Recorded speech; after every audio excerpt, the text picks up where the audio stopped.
ভাই ভাই ভাই লেগেছে রে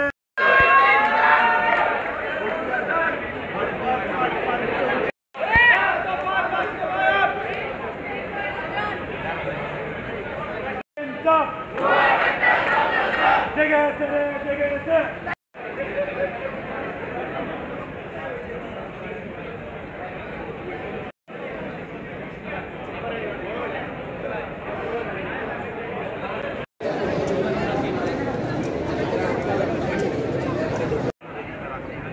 প্রিন্সিপাল স্যাররা প্রিন্সিপাল সবাই কিন্তু আমাদের এক কাতারে চলে এসেছে।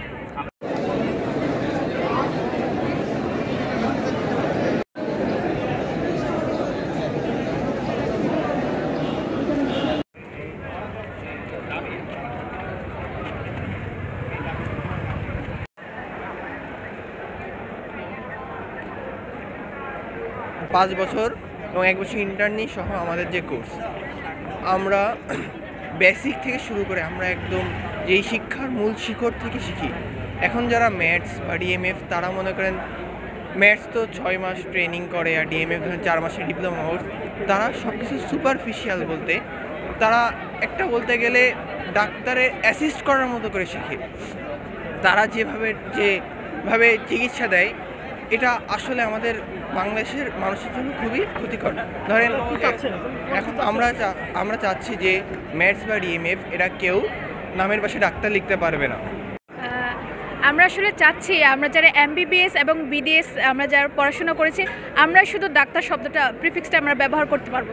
যারা দেখা যাচ্ছে হচ্ছে ডিপ্লোমা মেডিকেল অফিসার বা ম্যাথসে যারা পড়াশোনা করছে তা তো দেখা যাচ্ছে যে শুধুমাত্র এসএসসি পাশ করেই তারা ডাক্তার পদবিটা চাচ্ছে। আসলে এটা তো আসলে একটা মামার বাড়ির আবদারের মতো হয়ে যায়, যেখানে আমরা হচ্ছে ছোটোবেলা থেকে তো আসলে এই পর্যায়ের জন্য আমরা কষ্ট করে এসেছি, কারণ আমাদের জিপিএ আমাদেরকে 5 পেতে হয়েছে, অথচ তারা হচ্ছে ন্যূনতম জিপিএ 2.5 পেয়েই কিন্তু তারা এই ম্যাথসে পড়াশোনা করছে বা স্যাকমোতে তারা স্যাকমো হচ্ছে, এবং এটা তো আসলে খুবই অযৌক্তিক একটা ব্যাপার হয়ে দাঁড়াচ্ছে। আর এর পাশাপাশি আমরা চাইবো যে তারা বলছে যে তারা ছাড়া আমরা চলতে পারবো না। আসলে কি আমাদের যারা ডাক্তার আমরা ডাক্তারি পাশ করেছি আমাদের নিয়োগটা হচ্ছে অনেক জায়গায় আটকে আছে। সেক্ষেত্রে আমরা চাইবো যে আমাদের 10,000 নতুন ডাক্তার নিয়োগ দেওয়া হোক, আমাদের বিসিএসের বয়সসীমা 34 করা হোক, এবং প্রত্যেক বছর অন্ততপক্ষে 4 থেকে 5,000 নতুন ডাক্তার আমাদেরকে নিয়োগ দিতে হবে, যার ফলে কি আমাদের শুধু শহর কেন্দ্রিক না গ্রামের প্রত্যন্ত অঞ্চলগুলোতেও কিন্তু আমাদের যে রেজিস্টার্ড মেডিকেল প্র্যাকটিশনার আমরা সেখানে হচ্ছে চাকরি করতে পারবো এবং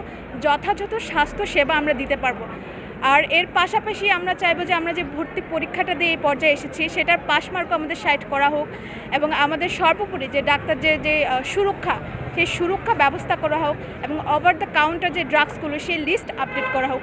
এর পাশাপাশি এবং আমরা দেখা যাচ্ছে এখন নির্বিচারে হচ্ছে অ্যান্টিবায়োটিক দেওয়া হচ্ছে, যারা ম্যাথস আছে তারা দিচ্ছে, বা এখন ফার্মেসিতে গেলেও কিন্তু তারা দিয়ে দিচ্ছে, কিন্তু বাইরের দেশে কিন্তু এটা মানে খুব প্রোহিবিটেড একটা জিনিস। আমরা চাই যে আমাদের দেশেও সেটা হোক, ওভার দ্য কাউন্টার ড্রাগসগুলো শুধু আমরাই দিতে পারি যারা আমরা এমবিবিএস এবং বিডিএসে পড়াশোনা করছি। এই হচ্ছে আমাদের দাবি খুব সুস্পষ্ট। আমরা 5 দফা দাবি সারা বাংলাদেশের সমস্ত চিকিৎসক, শিক্ষক এবং ছাত্রছাত্রীদের আমাদের একই দাবি। সেই 5 দফা দাবি আমরা লিফলেটের মাধ্যমে আপনাদের কাছে পৌঁছেছি। 1 নম্বর দাবিটা হচ্ছে বাংলাদেশ মেডিকেল কাউন্সিল এবং ডেন্টাল কাউন্সিল থেকে এমবিবিএস পাস করা ছাড়া, বিডিএস পাস করা ছাড়া কোনো রেজিস্ট্রেশন দেওয়া যাবে না, এবং ডাক্তার পদবি ব্যবহার করতে পারবে না। আপনারা জানেন যে সারা বাংলাদেশে এই ডাক্তার পদবি ব্যবহার করাতে মানুষ ভুল চিকিৎসা, অপচিকিৎসার সম্মুখীন হচ্ছে। আমরা চাই এটা সারা বাংলাদেশের মানুষ যেন সুচিকিৎসা পায়, সেই হিসাবে Bangladesh medical and dental council এবং স্বাস্থ্য বিভাগ যেন জরুরি পদক্ষেপ নেয়। এবং এই বিষয়ে আমাদের দ্বিতীয় দাবি হচ্ছে যে সমস্ত মানসম্পন্ন যে সমস্ত প্রতিষ্ঠানগুলো আছে, স্বাস্থ্য প্রতিষ্ঠানগুলো, সেই প্রতিষ্ঠানগুলো যদি তাদের মান সম্মত যদি অবস্থান ধরে না রাখতে পারে তাহলে সেগুলোকে অবিলম্বে বন্ধ করতে হবে। এবং আগামীকালকে একটি রায় আছে যে এই যে ডাক্তার পদবি তারা ব্যবহার করছে, সেই রায়টা নানা অজুহাতে বারবার এটাকে পিছানো হচ্ছে বছরের পর বছর। আমরা চাই এটার একটি সুস্পষ্ট সমাধান, এবং এই সমাধানের লক্ষ্যে কেন্দ্রীয়ভাবে যে ধরনের কর্মসূচি পালন করা হবে, জালালাবাদ রাগিব রাফা মেডিকেল কলেজের সমস্ত চিকিৎসক, সমস্ত শিক্ষক এবং মেডিকেল শিক্ষার্থী সেই আন্দোলনের সাথে একাত্মতা ঘোষণা করছে।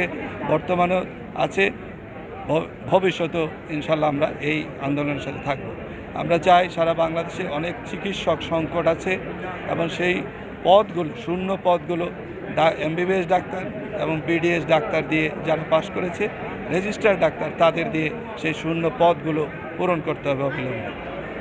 এবং আরেকটা জিনিস আপনারা জানেন যে সারা বাংলাদেশে বিভিন্ন জায়গায় চিকিৎসা দিতে গিয়ে ডাক্তাররা নিগৃহীত হচ্ছে, এবং আমরা চাই যে সেই কর্মক্ষেত্রে ডাক্তারদের নিরাপত্তা নিশ্চিত করতে হবে।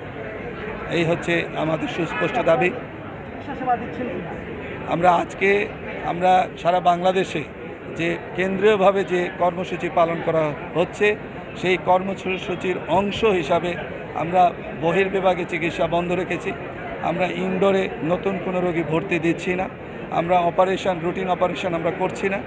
শুধুমাত্র আমরা যেগুলো লাইফ সেভিং যে সমস্ত ডিপার্টমেন্টগুলো রয়েছে, যে সমস্ত জায়গায় যদি আমরা চিকিৎসা না দিই রোগী মারা যাওয়ার সম্ভাবনা আছে, আমরা শুধুমাত্র সেই ইমার্জেন্সি সার্ভিসটা আমরা চালু রেখেছি, কিন্তু আমরা রুটিন সমস্ত জিনিস আমরা বন্ধ করে দিয়েছি।